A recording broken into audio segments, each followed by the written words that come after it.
और अब आपको सीधे लिए चलते हैं दिल्ली, जहां पर कांग्रेस नेता भूपेश बघेल प्रेस वार्ता से मुखातिब हो रहे हैं, प्रेस कॉन्फ्रेंस जो अभी कर रहे हैं। आपने भाजपा के प्रवक्ता के जो बात आपने की, तो सवाल ये उठता है कि हमने बदला ले लिया। ये जो वाक्य है, इसमें बहुत सारे सवाल उठते हैं।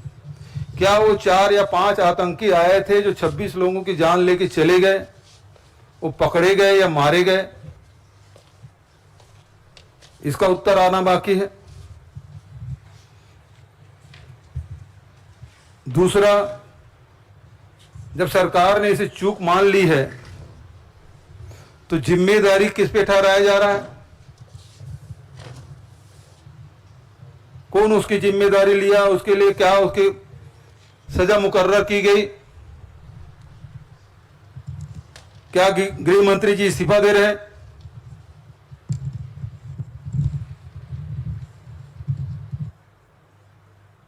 सवाल तो ये 26 लोगों की जान गई है, और यदि इसमें इस प्रकार से कार्रवाई नहीं करेंगे तो निश्चित मान के चलिए कि आने वाले समय में भी इस प्रकार की घटना की यदि पुनरावृत्ति होती है तो किसी पर जिम्मेदारी नहीं ठहराया जाएगा।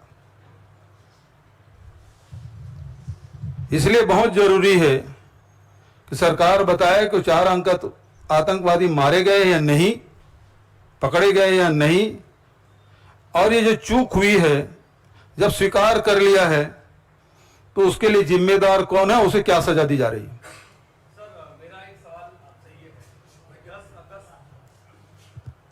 मेरा आपसे सवाल यह है कि 10 अगस्त 1994 को जब दोनों सदनों का विशेष सत्र बुलाया गया था, उस दौरान सर्वसम्मति से पारित किया गया कि पीओके हमारा है और पीओके हमारा अभिन्न हिस्सा है और उस पर कब्जा किया जाना चाहिए।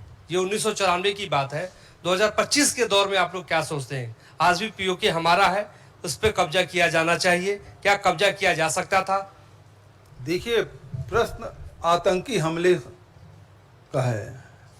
प्रश्न वहां से शुरू होता है कि 26 लोगों को धर्म पूछ के मार डाला गया, और आतंकवाद समाप्त करने के लिए ये लड़ाई जंग छिड़ी। अब ये बात आए कि पीओके को हमें कब्जा करना चाहिए। देश का मूड तो यही था।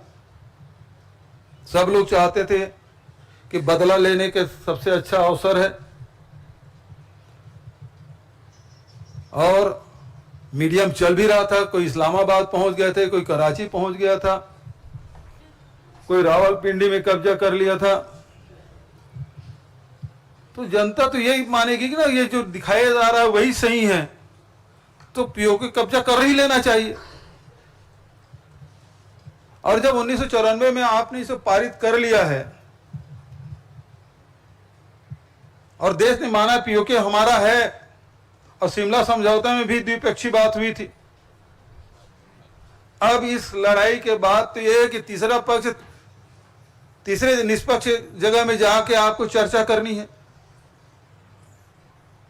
तो ये तो बहुत ही हम लोगों के लिए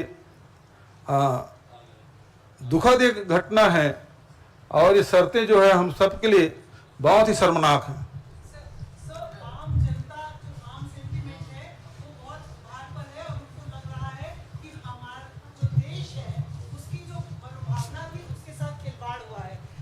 पार्टी प्रमुख विपक्षी दल है, वो उसे किस तरह से लेती है, पार्टी का क्या मानना है? आम जन अपने आप को ठगा हुआ सा महसूस कर रहा है। पहले हम आतंकवादियों के कैंप पर हमला करने गए थे, फिर उन्होंने हम पर जब दोबारा हमला किया तो हमने तय किया हम धूल में मिला देंगे। एक शांति प्रस्ताव आ जाता है। तो कांग्रेस पार्टी का क्या स्टैंड है? क्या वो आम जनता के साथ है? उसकी सोच भी यही है?